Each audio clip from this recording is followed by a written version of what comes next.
ज्ञानी महापुरुष में ये मैं शरीर हूं ऐसा तादात्म्य रूप अहम का सर्वथा अभाव हो जाता है। अतः उसके कहलाने वाले शरीर के द्वारा होने वाली समस्त क्रियाएं प्रकृति के धातु रूपी अहम से होती हैं। बात समझ में आ रही होगी। एक कृत्रिम अहम है, एक बनावटी अहम है। बनावटी अहम मानी माना हुआ अहम जो बदलता है।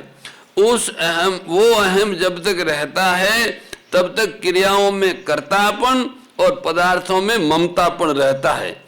और जब ये अहंकृति समाप्त हो जाती है और अहम स्फूर्ति जो प्रकृति का अहम है वो शेष रहती है, तो उसके द्वारा जो क्रियाएं होती है उसमें कर्तापन नहीं है।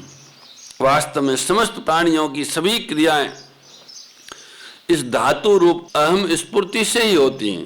परंतु जड़ शरीर को मैं और मेरा मानने वाला अज्ञानी पुरुष, जड़ शरीर को मैं और मेरा मानने वाला अज्ञानी पुरुष उन क्रियाओं को अपनी तथा अपने लिए मान लेता है और इसी में वो बंध जाता है।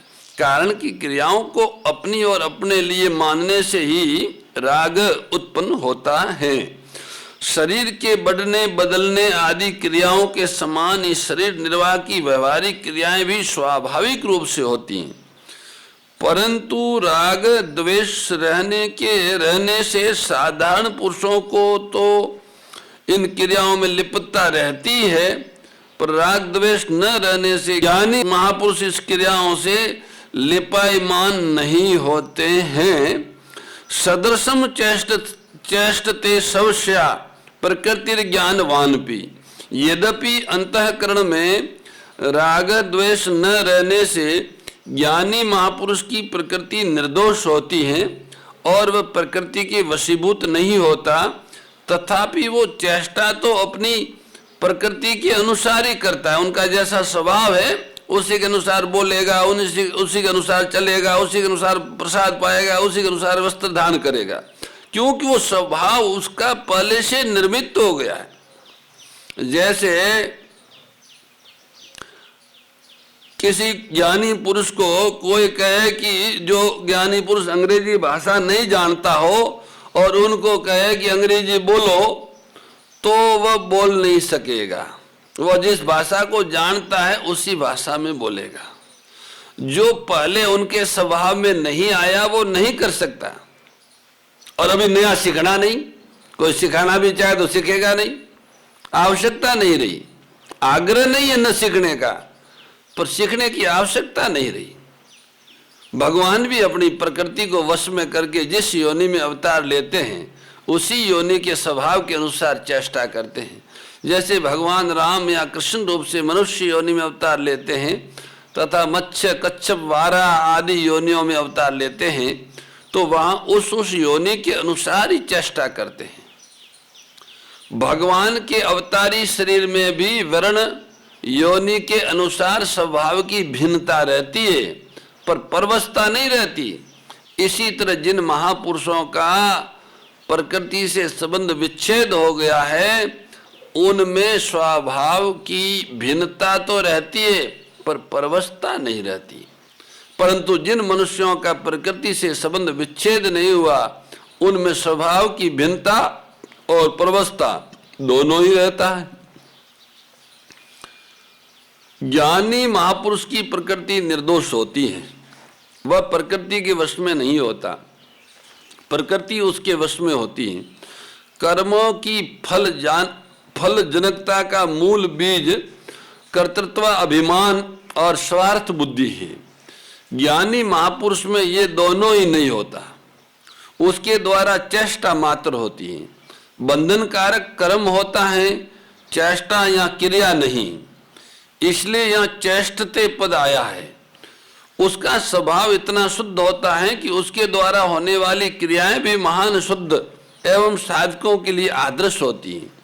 पीछे के और वर्तमान जन्म के संस्कार, माता पिता के संस्कार, वर्तमान का संग, शिक्षा, वातावरण, अध्ययन, उपासना, चिंतन, क्रिया, भाव आदि के अनुसार स्वभाव बनता है।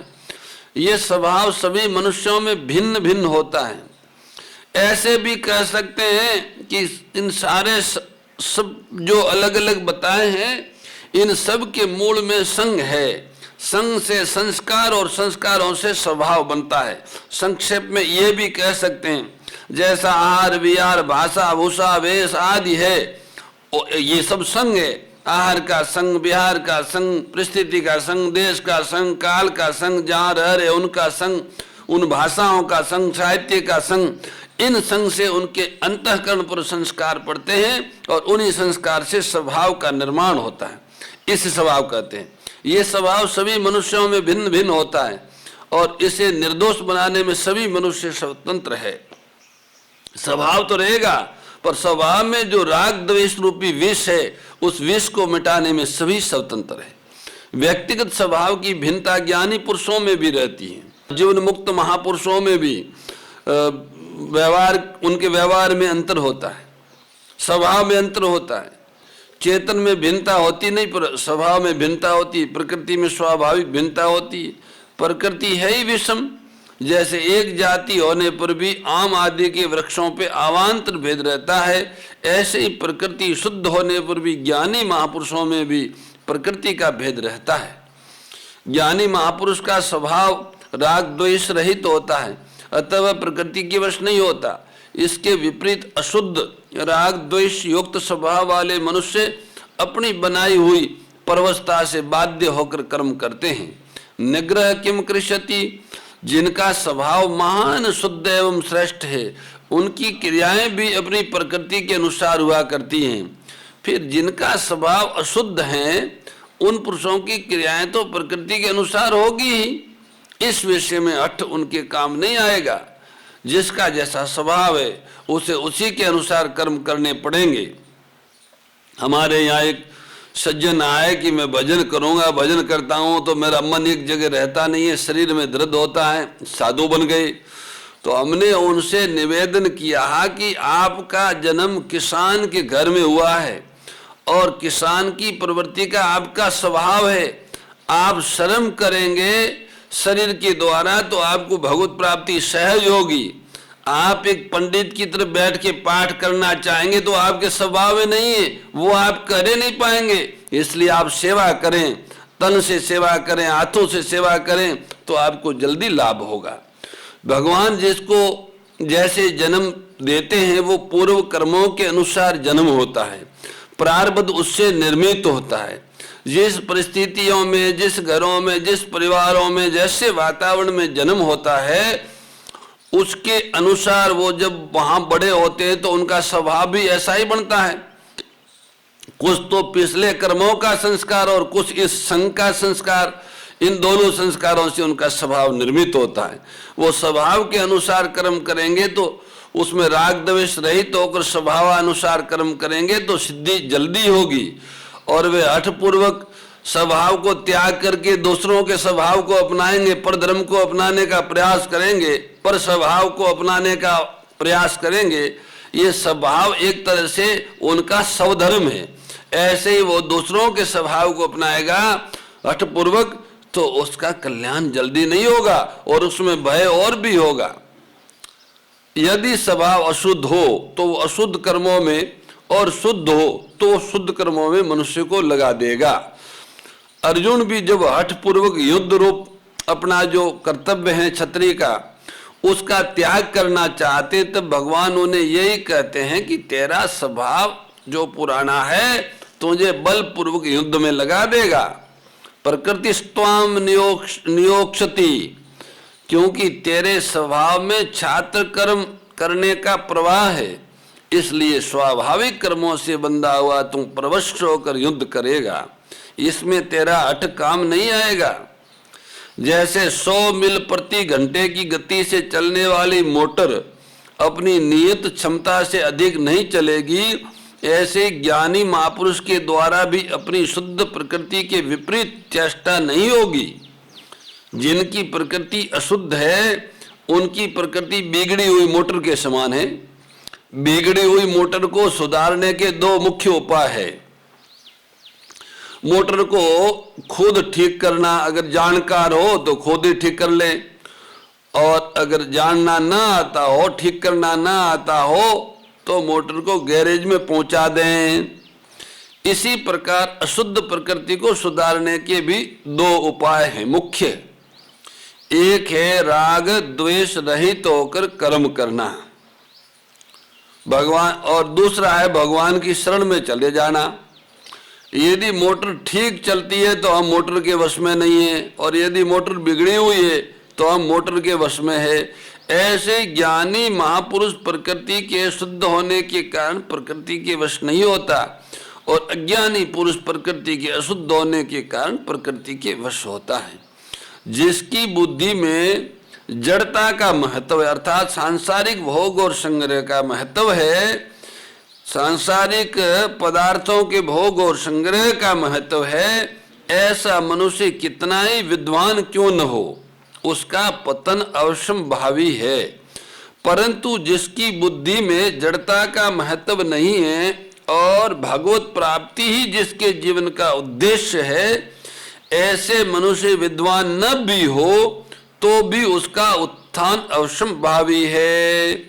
कारण कि जिसका उद्देश्य भोग और संग्रह न होकर केवल परमात्मा को प्राप्त करना ही है, उसके समस्त भाव विचार कर्म आदि उसकी उन्नति में सहायक होते हैं। अतः साधक को सर्वप्रथम परमात्मा प्राप्ति का उद्देश्य बना लेना चाहिए। फिर उस उद्देश्य की सिद्धि के लिए राग द्वेष से रहित होकर कर्तव्य कर्म करने चाहिए। राग द्वेष रहित होने का सुगम उपाय है मिले हुए शरीर मन बुद्धि इंद्रियां आदि पदार्थों को अपना और अपने लिए न मानते हुए दूसरों की सेवा में लगाना, और बदले में दूसरों से कुछ भी न चाहना, ये उसका उपाय है। प्रकृति के वश में न होने के लिए साधक को चाहिए कि वह किसी आदर्श को सामने रखकर कर्तव्य कर्म करे। आदर्श दो तरह के होते हैं। भगवान का सिद्धांत एक तो आदर्श है, और दूसरा श्रेष्ठ महापुरुषों का आचरण आदर्श है।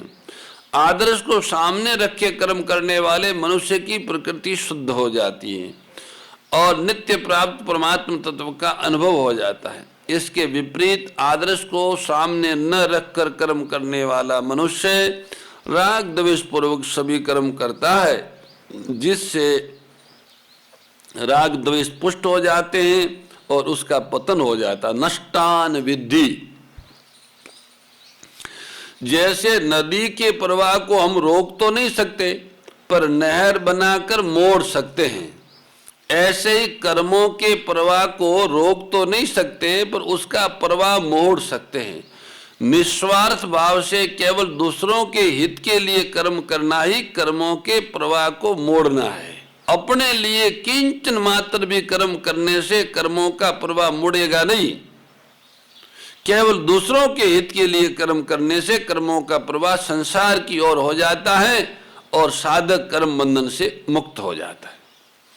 ज्ञानी महापुरुष भी जब व्यवहार करता है तो स्वभाव के अनुसार ही करता है, कर्णों के बिना कोई व्यवहार नहीं कर सकता।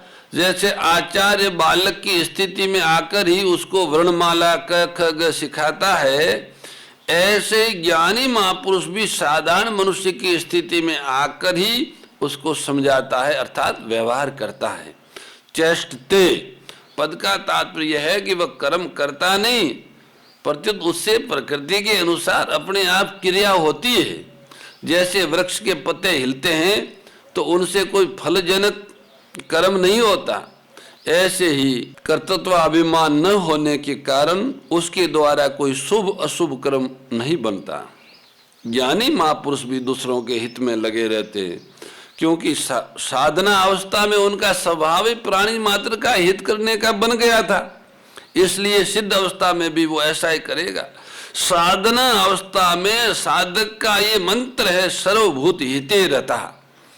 जब उनका व्यवहार, वो वृक्ष को देखे तो जल पिलाए, चिट्टी को देखे तो पक्षी को देखे तो जिसको देखे उनका सबका हित करने का भाव उसका बना स्वभाव बन गया साधना काल में। इसलिए सिद्ध अवस्था में भी उनके द्वारा सबका हित उनकी स्वाभाविक होगा। इसलिए कुछ भी करना जानना पाना शेष न रहने पर भी उनमें सबका हित करने का स्वभाव रहता है, सबका हित हो, सबका कल्याण हो। सरदेव स्वामी राम सुखदास जी महाराज को 1987 में डॉक्टरों ने कहा कि आपके गले में ऐसी कोई बीमारी हो रही है, अगर उससे बचना है तो आपको बोलना बंद करना पड़ेगा अथवा कम से कम बोलना होगा। अब उनके मन में एक धोन थी कि सेठ जी ने कहा था सबको सत्संग से जोड़ो, सबको भगवान से जोड़ो, तो जब तक प्राण है तब तक लोगों को भगवान से जोड़ना, इसी में सबका हित है। परम हित इसी में है कि सब जीव ईश्वर से जुड़ जाए। तो वो डॉक्टरों के मनाही करने पर भी बोलते थे, 3-3 बार बोलते थे, और वो कहते डॉक्टरों को कि और कोई मुझे भले जितना परहेज बताना हो बता दो, पर ये न बोलने वाला परहेज मत बताओ, क्योंकि मेरे से रहा नहीं जाएगा बोले बिना, ऐसा कहते थे। तो जिसका स्वभाव दूसरों के हित का होता है, जिनकी प्रवृत्ति केवल दूसरों के हित के लिए होती है, वो उनके स्वभाव में आ गया। भले शरीर रहे न रहे, कोई बाधा आवे तो भी वो परहित का कार्य करता जाएगा, परहित से विचलित नहीं हो सकता। उनका स्वभाव ही परहित है, उनका जीवन ही परहित है। इसलिए दूसरों का हित करते करते जब उनका संसार से सर्वथा संबंध विच्छेद हो जाता है, तब उनको हित करना नहीं पड़ता है। पहले के प्रवाह के कारण उनके द्वारा अपने आप दूसरों का हित होता है, अपने आप होता है। प्रत्येक मनुष्य का अपनी प्रकृति को साथ लेकर ही जन्म होता है, उसे अपनी प्रकृति के अनुसार कर्म करने ही पड़ते हैं। निश्चल भक्ति विधायिनी निरमल मलहारी ओ मैया निरमल मलहारी शरण रहस्य प्रदायिनी शरण रहस्य प्रदायिनी सब विधि सुखकारी ओम जय भगवद गीते राग द्वेष विदारिणी कारिणी मोद सदा ओ मैया कारिणी मोद सदा भव भय हारिणी तारिणी भव भय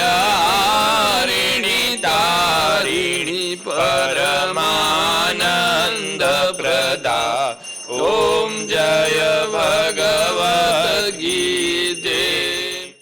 परम श्रद्धेय गौरीशी स्वामी श्री दत्त शरणानंद जी महाराज की प्रेरणा व मार्गदर्शन में विश्व के सबसे बड़े गौ सेवा संस्थान श्री गोधाम महातीर्थ पथमेड़ा द्वारा संरक्षित लाखों बीमार, विकलांग, वृद्ध एवं अशक्त गोवंश वेद लक्षणा गोमाता की सेवा के साथ साथ भारतीय गोवंश का संरक्षण, संपोषण, संवर्धन एवं उनसे प्राप्त पंचगव्यों का परिष्करण व विनियोग करना, घर घर गोपालन, गो अभ्यारण्य, घास चारा उत्पादन हेतु गोचर भूमि का विकास, गोपालन लोक संस्कृति के पुनर्जागरण हेतु वेद लक्षणा गो महिमा का प्रचार प्रसार करना तथा गोपालक किसानों के स्वावलंबन हेतु गो कृषि अन्न एवं गो दुग्धान का गुणवत्ता युक्त बाजार तैयार करना श्री गोधाम महातीर्थ का पावन उद्देश्य है। आप सभी दान दाता श्री गोधाम महातीर्थ पथमेड़ा द्वारा संचालित गो सेवा महाअभियान में बढ़ चढ़कर सहयोग कर